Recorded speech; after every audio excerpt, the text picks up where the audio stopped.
This is Bristol Community 93.2 FM. Thank you, and you can also listen on bcfm.org.uk, as some of you may be doing. So I'll be speaking to Antonio, who's going to be talking to us about Dyslexic Brian, and I'll tell you no more about that. My name is Amlat Tafari. I am the bass player for a band called Steel Pulse from Handsworth in Birmingham in the United Kingdom. And on behalf of the band, I just got to say, me, I'm a fear. Are you mean? I'm a fear. Tell you about it. Me and Mafia, fear. I'm like and Mafia. Right down here, 93.2. I will be there, and so should you. Listening to the BCFM. I'm like the far right bass player, Steel Pulse, say so. See? I'm a fear. Can't argue with that, can you, really? And I'll tell you why I played that long one in a moment, but I'm going to introduce you to Antonio now from Dyslexic Brian. Hello, Antonio. Hi, I'm Antonio Ferrugia from Dyslexic Brian, and it's amazing being here with you today. Thank you very much. Being dyslexic, that must be one heck of a name to learn how to spell. What, dyslexia? Dyslexia, or your Dyslexic Brian. I love the choice on words there with the Brian and the brain. So tell us about Dyslexic Brian. What is this, seriously? Well, Dyslexic Brian is a dyslexia support service that we set up this year. Myself and Goga Bokanak, we set it up, and it's mainly an online service. If you go to the website dyslexicbrian.com, then you'll find lots of information about dyslexia. We're continually updating it. We've got loads of videos on there for people to watch about dyslexia, and there's a great forum called Being Dyslexic, that if you go to beingdyslexic.co.uk, or if you go to our website dyslexicbrian.com, and then you can go through to the forum section. That's an amazing forum, and basically Dyslexic Brian is about increasing people's awareness of dyslexia, and it's also about overcoming dyslexia. Now, I'm dyslexic myself, Matt, and I went through a hell of a time when I was a kid. At 5 years of age, I just came back from Sicily. I was over there for a 6-week holiday, and I came back, and I'd missed a little bit of the school, you know, and all the kids in the class, they were doing CH, SH, THs, and I just remember I couldn't get any of it right.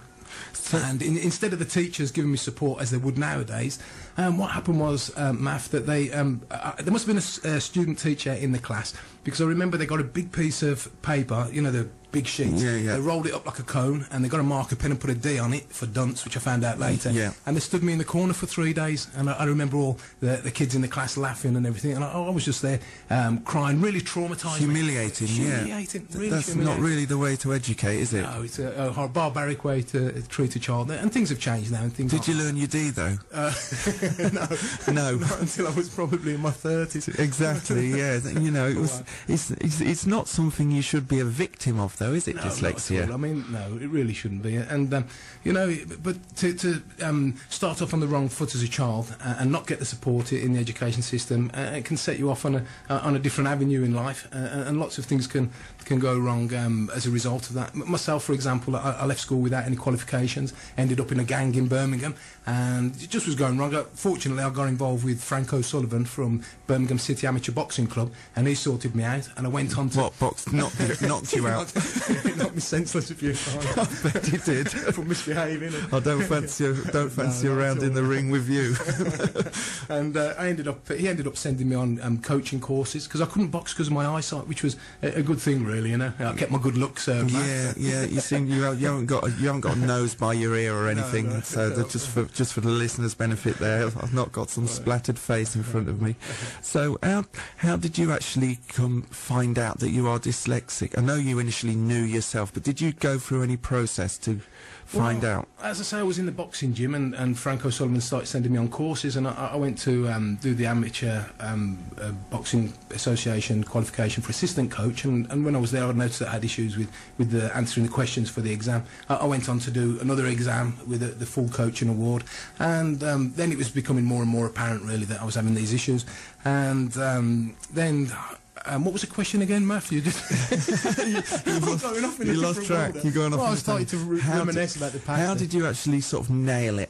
Oh, how long? Well, I started to learn how to read and write when I was 18. Right. And I started to suspect I was dyslexic then, and I didn't want to be labelled as dyslexic. No. I really didn't want to get that label put on me and then start, you know, you sort of label and libel, and I really didn't want that. So from 18, I started to, you know, just learn how to read and write myself, and it took me from 18 till I was 31 for me to sort of get good enough to get into university. And I just lost a load of money in the building industry, about £60,000, and I thought, you know what, it's time for a career change. Yeah, so definitely. I wanted to go into youth work because I was doing the boxing coaching. And so I applied for a youth work qualification at Westhill College, which is part of Birmingham University. Right, so how did you find that challenge, going to a university? Oh, my gosh, Matt, I can't tell you. You know, it was, to begin with, I thought when I got in that they were going to throw me out after a couple of weeks, because I really couldn't read and write. Self-confidence down right through the floor, yeah. I had low self-esteem, low confidence, and I was getting loads of things wrong, mixing up things. For example, shall I give you an example of a role play that we were set to do? We got a sheet of A4 paper and we were handed that out, and it was to do a role play, and we had to read the instructions and then carry out this role play. And I remember really clearly, it said on there, working in Paris, discuss the following issues about youth work, and it gave 4 or 5 issues that we had to discuss. So I said, oh, right, I know. I said, I'll work with Phil, who lived in France, and he can speak French, and he must know about Paris, etc. So I called him over, Phil, come on, let's work together.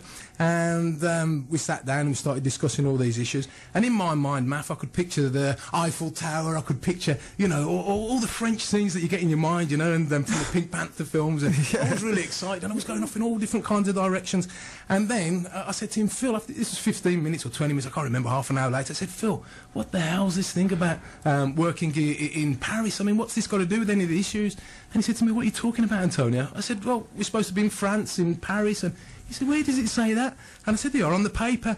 And he said, no, you daft thing, you know, I don't want to swear, but he said, you know, he said, that's working in pairs, not working in Paris. Fantastic. I bet you had a good giggle on that one. Yeah.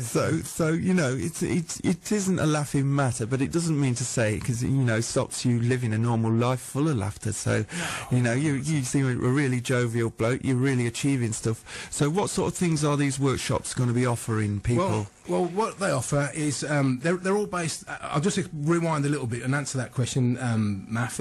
When I finished the degree in youth and community work, I did actually manage to get through, and then I stayed on to do a PhD in education on the subject of dyslexia. And what I did was I came up with a dyslexia support programme over the last 10 years, which helps a dyslexic person to become more aware of their dyslexia and go through 6 different stages of awareness until they reach a point where they can sort of step away from their own dyslexia and free themselves completely from all the issues and difficulties that they've been experiencing. So basically, all the workshops that we do at Dyslexic, Brian, are based around the dyslexia support programme that I developed as part of the PhD.